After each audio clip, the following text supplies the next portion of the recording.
Abdu and his father, Suleiman, spend time praying and studying the Bible together.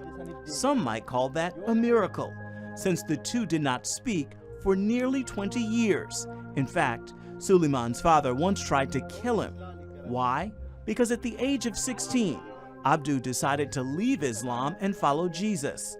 The young man's journey of faith began with an unexpected visit. I was sleeping and Jesus woke me up, and it was like a dream or revelation. Abdu gave his life to Christ after reading from a borrowed Bible. His decision made his family angry, because in their Muslim community, leaving Islam brings disgrace. We didn't know what kind of belief he brought. We were fundamentalist Muslims and very upset. That is why we were against him. Our neighbors also told us he brought a foreign religion here, which is not good. And they said attack him and don't accept him.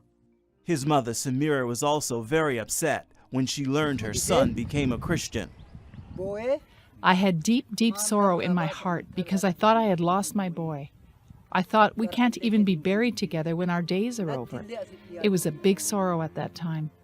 Village leaders tried to intimidate Abdu by ordering a gang of young men to attack him. As I was walking to school, they met me on the road, and they beat me very badly with a rope and made me suffer. They asked me if this was my final decision. If I continued to be a Christian, they said they would take the full measure and would kill me. Still, Abdu refused to renounce Jesus, and his father became so angry, he tried to take his life. We chased him out from our home because we didn't want to be against our neighbors. He brought different things here, so we chased him out, and he went to another village. During his years in exile from his family, Abdu worked at a church as a security guard and grew stronger in his faith. He read more than 100 Christian books and began discipling other former Muslims who had come to Jesus. But Abdu's mother missed him terribly, and after many years of separation, she slipped away to visit her son.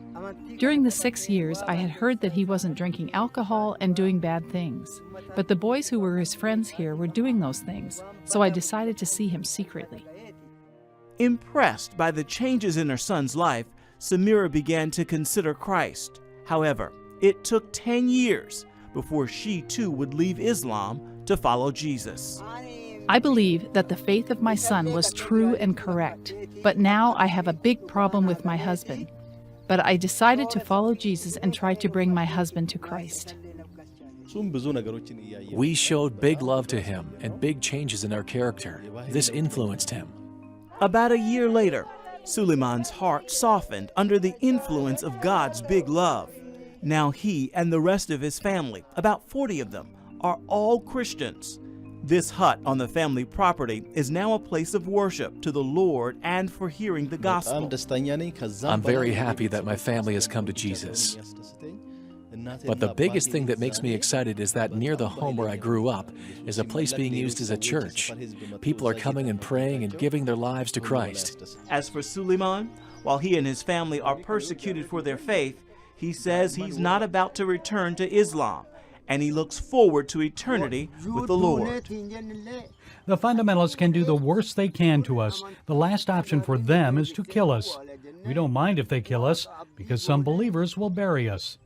For us, it's better with Christ than to live in the community without Christ. We don't fear. These days for us are not a threat.